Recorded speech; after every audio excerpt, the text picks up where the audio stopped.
안녕하세요, 부동산 히어로입니다. 이번 영상은 조정대상 지역 다주택자 양도세 중과세 배제되는 경우라는 제목으로 준비를 해봤습니다. 조정지역에 속하더라도 양도세 중과세에서 배제되는 것은 물론이고 주택수에도 포함되지 않는 경우가 있습니다.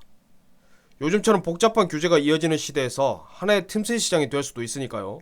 짧은 영상으로 준비했으니까 관심 있는 분들 끝까지 보시고 실질적인 도움 될 수 있기를 바랍니다.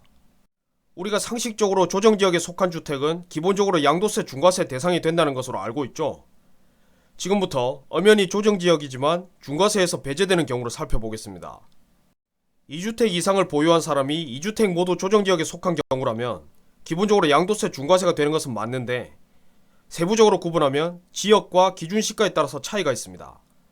만약 내가 소유한 주택이 광역시나 경기도 그리고 특별자치시 중에서 읍이나 면지역에 속한다면 양도 시점을 기준으로 기준시가가 3억 원 이하라면 중과세에서도 배제되고 주택수에도 들어가지 않습니다. 반면에 그 외 지역에 속한다면 주택의 기준시가 상관없이 아무리 저렴한 주택이라도 양도세 중과세 대상이 되고 주택수에도 당연히 포함된다고 보면 되겠죠. 그렇다면 예를 들어서 설명해 보겠습니다. 2주택을 보유한 사람이 있다고 가정해 보겠습니다. 그리고 서울시와 남양주시는 둘 다 조정지역입니다. 이 상황에서 남양주시 태교연면에 속한 주택을 실제 4억 5천만원에 팔았는데 기준시가는 2억 9,800만원이라고 가정해 보겠습니다. 앞에서 제가 설명드린 대로라면 경기도에서 읍면지역에 속하지 않거나 기준시가가 3억 원을 넘지 않는 경우라면 정상적으로 양도세 중과세 적용이 될 겁니다. 그런데 남양주시는 경기도지만 태교원은 읍면지역에 속하고 비록 실거래가는 4억 5천만원에 거래됐지만 기준시가는 3억 원이 넘지 않습니다. 즉 B주택은 두 가지 조건을 모두 충족했죠. 그래서 B주택은 비록 2주택이지만 중과세를 피하고 단일과세 대상이 되는 것입니다. 그렇다면 A주택을 먼저 파는 경우는 어떻게 될까요? 앞선 조건대로라면 B주택은 양도세 중과세 대상도 아니고 주택수에도 포함되지 않습니다. 즉 양도세를 계산할 때 A주택은 1주택만 있는 것으로 간주되고 이 역시도 A주택에 대해서는 중과세가 아니라 단일 세율로 과세되는 것입니다. 그렇다면 3주택인 경우는 어떻게 될까요? A, B주택은 앞선 경우와 동일하다고 보고 중과세 대상이 되는 주택 한 채가 더 있다고 가정해 보겠습니다. 이 경우에서 B주택을 먼저 판다면 역시 양도세 중과세 배제 대상이 되기 때문에 B주택은 단일 과세됩니다. 그렇다면 똑같은 조건에서 C주택을 가장 먼저 파는 경우를 생각해 보겠습니다. 앞에서 제가 B주택은 양도세 중과세 대상이 안 된다는 것은 물론이고 주택수에도 포함되지 않는다고 했죠.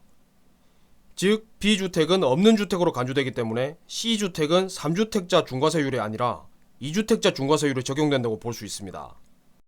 양도세 중과세 대상에서 제외되는 것과 주택수에 포함되지 않는 경우는 지역 간 차이는 물론이고 같은 아파트 단지 내에서도 발생하기도 합니다.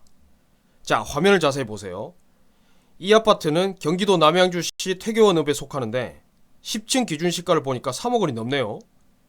이런 경우는 비록 경기도 읍면지역에 속해도 기준시가가 초과돼서 중과세 대상에도 포함되고 주택수에도 포함이 됩니다. 그런데 같은 아파트의 같은 동에서 4층 매물의 기준시가를 보세요. 2억 9,300이니까 3억 원을 넘지 않죠? 만약에 이 아파트를 소유하고 있었다면 양도세 중과세 대상에서도 제외되고 주택수에도 포함되지 않아서 10층 매물을 보유한 것보다 훨씬 탄력적으로 매도 계획을 세울 수 있을 겁니다. 이번 영상 내용을 한 문장으로 요약하면 다주택자 양도세 중과세 해당 여부는 지역과는 물론이고 심지어는 같은 아파트 내에서도 차이가 발생하는 경우가 있다 정도로 요약할 수 있겠습니다. 규제가 아무리 심해져도 틈새 시장은 늘 있기 마련입니다. 내가 보유한 주택이 중과세 배제 조건에 해당이 되는지 다시 한번 확인을 해보시고요. 이 영상을 시청하신 모든 분들께 실질적인 도움 될 수 있기를 바랍니다. 감사합니다.